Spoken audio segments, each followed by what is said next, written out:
সরকারি চাকরিতে কোটা ব্যবস্থার সংস্কারের দাবিতে 2 সপ্তাহের বেশি সময় ধরে চলতে থাকা আন্দোলন তীব্র রূপ ধারণ করে বৃহস্পতিবার।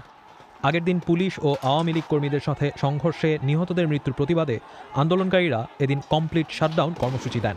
ঢাকা সহ দেশের বিভিন্ন জায়গায় রাস্তায় নামে স্কুল, কলেজ, বিশ্ববিদ্যালয়ের ছাত্ররা। ছাত্রদের সাথে অন্যান্য বিক্ষোভকারীদেরও যোগ দিতে দেখা যায়।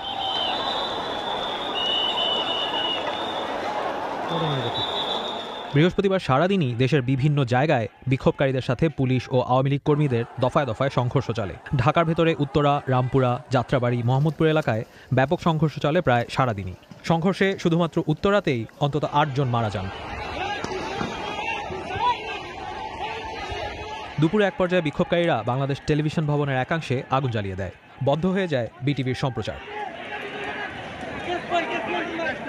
বৃহস্পতিবার বিকেলে কোটা সংস্কার বিষয়ক আদালতের রায়ের তারিখ এগিয়ে আনার